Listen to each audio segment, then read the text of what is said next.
Spring 2025 is here, and as always, we have a bunch of new anime titles lined up for us to feast on. Based on the first episodes, I'll give my first impressions on the new anime this season. Also, I will be doing videos like this as new animes are released, so if you want to be up to speed on what anime to watch, hit that subscribe button and slam the notification bell to stay up to date. Alright, let's get started. We are finally getting Sword of the Demon Hunter.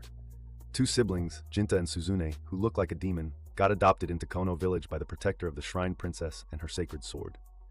Fast forward a few years, when the parents die, Jinta and his crush, Shirayuki, take over the role of protector and Shrine Princess. And though they love each other, they couldn't be together because of their duties to the village. When demons invade the village, one of them who can see the future tricks Suzune, who curiously still looks like a child, into becoming the demon god, killing Shirayuki and escaping the village. It turns out all this was part of the future, seeing the demon's evil, 170-year master plan to plunge the world into darkness, and it's up to Jinta to save it with a sacred sword. Pretty entertaining story, and if it continues with this quality, it's going to be a banger this season. On a lighthearted note, we are very familiar with the plot for this one. A low-esteemed protagonist unaware of their true ability getting kicked out of a super strong party. Kurt Rockhand is that protagonist, and after getting the boot from the flaming dragon Fang, he goes to find work, so he doesn't starve because he's got no combat talent at all. He ends up doing odd jobs, which he's extraordinarily good, revealing he's S-rank at everything except fighting, and he's not even aware of it.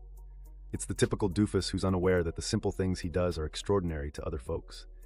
It's the kind of anime that you can use to pass the time because it's entertaining. Another microgenre is the dumbass prince breaking engagement with the heroine.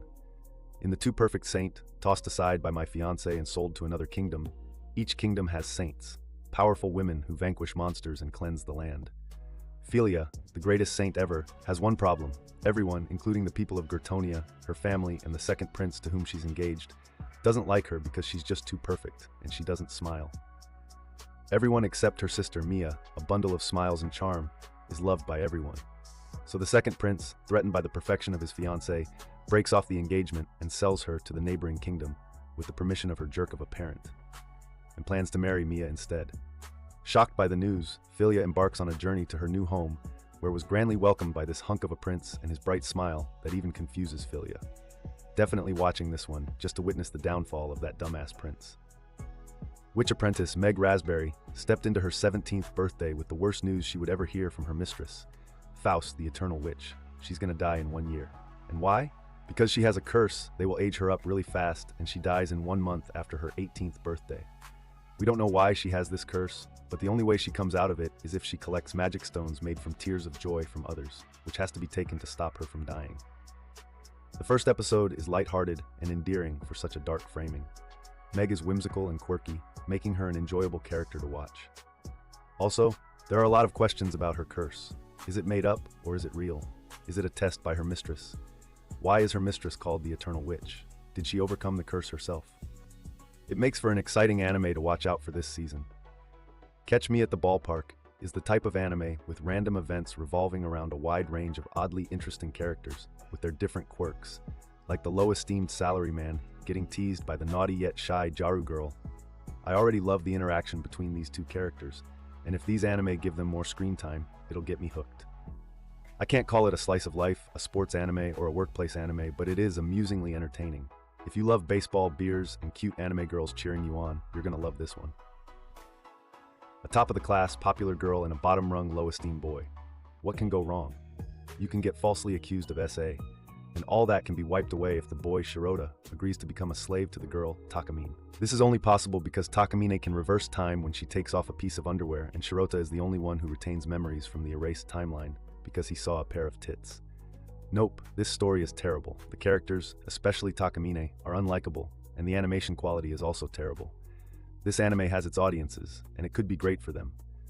But it's a hard pass from me. It's another reborn isekai anime for us to feast our eyes on. The beginning after the end begins with King Gray, a powerful warrior king of a technologically advanced nation, dying for an unknown reason, and suddenly opening his eyes to a young couple introducing themselves as his parents. Yes, he's been reborn as Arthur Lewin, in another world different from the one he lived as a king, and maintaining his memories from that world. Eventually, he learns this world has magic because his father is an adventurer and his mother a healer. And so he reads about magic, discovering he has immense magical potential, like blasting a hole in his family and almost putting himself in danger.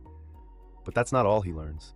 He discovers what it means to enjoy the affection of his parents, which was at first foreign to him because he never had that in his past life. An enjoyable story, but the animation quality can do better. I will give it the 3-episode rule. A futuristic mystery involving robots and mind diving, Your Forma begins with a great first episode that drops you into the setting with little exposition. This anime is set in an alternate modern day where a technology called Your Forma, used to cure a viral brain disease in the past, is now a part of daily life. The downside, it records everything you see, hear, and feel emotionally. Ichika Hieda, the protagonist, is an investigator who dives into memories with the Your Forma to solve crime with the help of her AI android Harold Lucraft. If this anime is anything like ID Invaded or Psycho-Pass, I will definitely stick around for it. Spring presents its girl band anime and potential Yuri bait with Rock as a girl's modesty. Lilisa Suzunim Iya, a former commoner, now the daughter of a real estate mogul because her mother remarried, attends an elite school for refined daughters of big shots in Japan. Trying to keep up with the rigid rule of being a refined lady and her goal of becoming a noble maiden, she meets Otoha Kurogane, who, on the outside, is a role model for the other girls, but she's also a skilled drummer, sparking a side of Lilisa she thought she left behind in her previous life. I did not have an expectation going into this, but I was entertained. Lilisa's inner monologue is hilarious, and her interaction with Otoha, a deranged drummer, is truly enjoyable. Not really a fan of girl band anime, except Bocchi the Rock, of course, but I will give this one a shot. Ah yes, the age-old question is, can two people of the opposite sex be friends? It's an obvious yes, of course.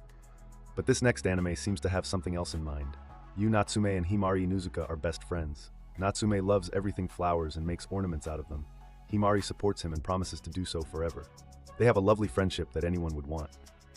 But is that enough? Enters Rion Enomata, aka Inachi, Himari's childhood friend, and potentially Natsume's childhood crush. Brethren, it looks like we're in for another round of high school love triangles. If you're a fan of high school odd couple rom-coms, which I am as well, this could be fun. The first episode of the brilliant healer's new life in the shadow is a mess. I thought I was being pranked when the first half just showed the protagonist's harem we haven't been introduced to, bickering over food. And then we get Xenos, the actual protagonist being a stand-up guy when he buys a slave from a disgusting noble and then frees her.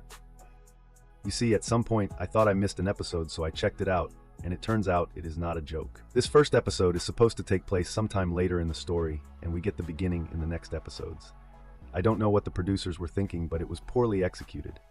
Again, I will give this one the 3-episode rules. So that's all the anime that I know of released this week. I'll be making another video of anime releasing next week, so hit that subscribe button and I will see you next week. Thank you for watching.